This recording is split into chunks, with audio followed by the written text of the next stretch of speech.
Can you talk us through your plan to get to the NFL more? I think there's a lot of super mediocrity in the NFL, a lot of not good athletes, a lot of people dropping passes on a consistent basis. I have better hands than them. I'm faster than them. I'm stronger than them.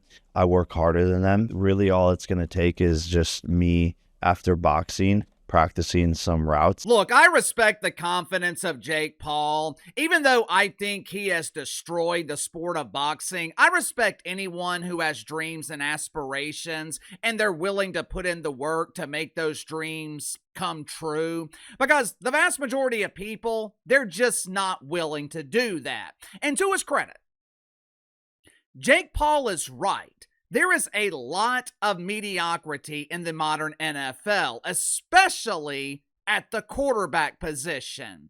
When Dakota Prescott is considered by many to be a top 10 quarterback in this league, the same Dakota who's won a grand total of 2 playoff games in 10 years, it proves there is an abundance of mediocrity and really an abundance of suck at the quarterback position. According to Jake Paul, I have a dream. Once I'm finished saving boxing, I will save the National Football League.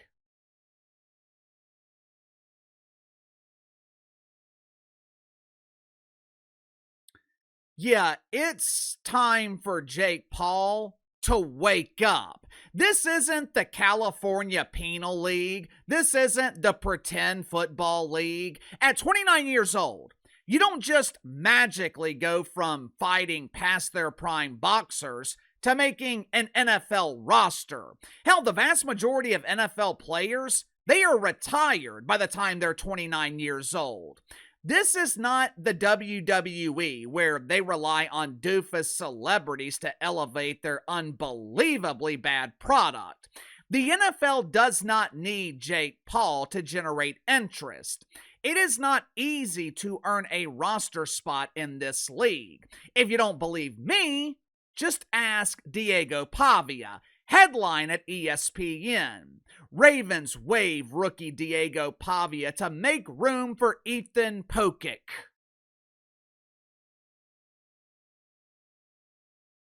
What? Make room for who? Ethan Pokic? That sounds like the name of a WNBA player. You mean to tell me Diego Pavia, self-described superstar, you mean to tell me he got fired so the Ravens could make room on their roster for an aging offensive lineman coming off a torn Achilles? To make matters worse, Diego Pavia was waived before training camp even started, which means the Ravens evaluated him during voluntary OTAs. They evaluated Diego Pavia during minicamp, offseason workouts, and the Ravens decided this dude sucks. You gotta remember, Diego Pavia was undrafted. The Ravens were the only team in the league willing to give him a chance. And now, Diego Pavia's NFL career is likely over before it started. This dude barely had time to fart before getting kicked out of the league. This is why these kids, well, I guess I should say young men, this is why these young men are begging to stay in college. This is why they continue suing the NCAA, begging for another year of eligibility. Diego Pavia was making between $2-3 million at Vanderbilt. Now, that is a lot of money for a 24-year-old who doesn't have the ability to afford a ticket on the money train long term. Diego Pavia has been kicked off the money train, and he's about to board the Bruce Caboose.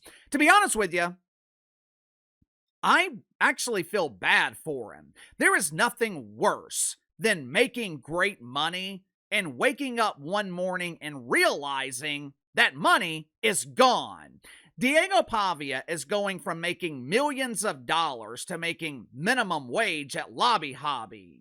Uncle Casey, that's not true. He can play in the CFL. He can play in the UFL.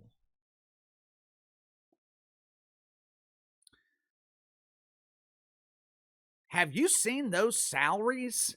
The average player in the UFL makes $64,000 a year. Now, the average salary in the CFL is double. It's around 110, 120,000. But then you have to live in Canada. Woof.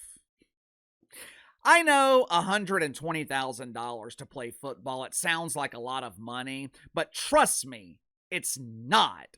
Especially when you remember that Diego Pavia is going from $2 million to $120,000. Now, that being said, at this point, these secondary football leagues, probably his best option. Uncle KC, he could get signed by another team in the NFL. He could get playing time in the preseason. Yeah, but check out this depth chart in Baltimore. Lamar Jackson, Tyler Huntley, Joe Doe, Skylar Thompson. Diego Pavia was not good enough to be the backup to the backup to the other backup. Maybe he gets an opportunity at a dump like Cleveland, but the Browns aren't exactly known for their ability to develop quarterbacks. And look, there's nothing wrong with developing and playing in the CFL or the UFL. More than likely, Diego Pavia would be an instant starter in one of those leagues. He would have the opportunity to make a name for himself. Who knows? 2-3 years from now, maybe an NFL team notices, gives him a chance. Hell, it happened to Kurt Warner. But the mediocrity plaguing the NFL, it is a serious problem. And I'm being kind by describing some of this quarterback play as mediocre because a lot of it is the drizzling shits. Quarterbacks are no longer being developed at a young age. Participation in youth football leagues has declined by double digits. A lot of these youth football leagues, they no longer allow tackling. They're essentially playing two-hand touch. You're it! No, you're it! Isn't this fun?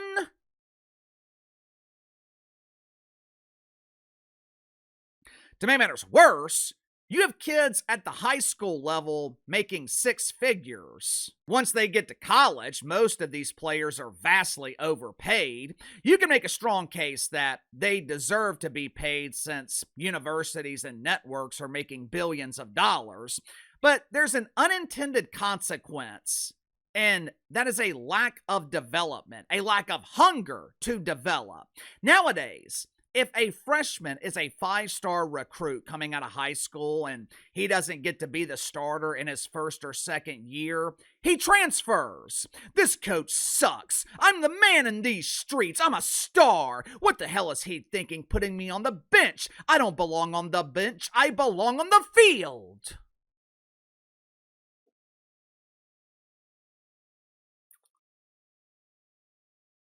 With that mentality, here in about 3 or 4 years, you'll definitely be on the field. Your ass will be on a lawnmower cutting the grass. If I had a son and he had the potential to make the NFL, I would tell him to find a program, maybe even a smaller program where you could develop. Maybe you sit behind a senior your first year, find a head coach who has the ability to develop quarterbacks for the NFL level. There will be no whining. There will be no complaining about lack of playing time. Stay in one place. Develop chemistry with your coach, your receivers. Learn as much as you can. Hire trainers for the offseason. Do whatever you got to do to be ready for the next level. Because it seems like this is no longer happening. Quarterbacks are coming out of college and they can't read a simple defense. Shedeur Sanders spent his entire collegiate career with his daddy Dion, and he had a hard time completing a simple screen pass. You know, the NFL, NBA, Major League Baseball, it's no different than anything else in entertainment. There really is no middle class. There's the top, which is the NFL, NBA, Major League Baseball. Then there's the bottom, where you're making minimum wage. There are millions trying to make it to the top, and only a select few who actually make it. Now, what is the difference between those that do and the ones that don't? You know, there are millions of creators here on YouTube. Globally, there are tens of millions, maybe even hundreds of millions. Over 99% of them fail. Last I checked, a fraction of 1% are doing this for a living and making six figures. So, what is the difference between the 99% and the fraction of 1%? Hard work, dedication. Well, yeah, that's definitely part of it. Many people get discouraged and they quit. A lot of people are chasing money instead of chasing the dream, which is the quickest path to huge, embarrassing failure. But there are a lot of people who work hard. A lot of people think they are dedicated. I worked 5 days this week. I'm dedicated and I'm still struggling. Yeah, this is not a 5-day-a-week job. This is not a 9 to 5. This is an everyday grind, 7 days a week. This job has to consume you. Otherwise, you will never make it. You also have to find a way to set yourself apart. You have to find a way to differentiate yourself from everyone else. Why do you think I create names for everyone? Why do you think I intentionally mispronounce names, refer to the WNBA as a dump, polished turd, toxic mouth farts, mythical racism, boodle breeze, song parodies, woke United Methodist? It sets me apart. It's something different. I create names for people in my personal life because it's how I remember. I'm terrible with names, but if I create a name for someone, I remember it. Hell, I have been referring to my mother as Moose since I was a child. 30 years later, my nephews refer to her as Moose. I took aspects of my personal life. I took aspects of my personality, amplified it, put it on camera. Instead of reading the news, instead of reading stories, I add to the stories. You have to find something that sets you apart. And it's no different in the NFL, especially when you're an undersized quarterback. Drew Brees, he was undersized. Drew Brees was coming off a potentially career-ending shoulder injury. What does he do? He finds a way to become the most accurate passer in the history of the league. Drew Brees was a surgeon in the pocket. The dude developed the ability to read a moving defense in a split second. Kurt Warner was bagging groceries. He was 27 years old before he started a game in the NFL. But once he got the opportunity, he was ready because he never gave up. He never quit. Question is, what is Diego Pavia going to do? Right now, his NFL career is over before it started, but that doesn't mean it's permanently over. I'm sure he will get an opportunity in a secondary league. What he does with that opportunity is up to him. Sound off in the comments below. I'll see you guys later.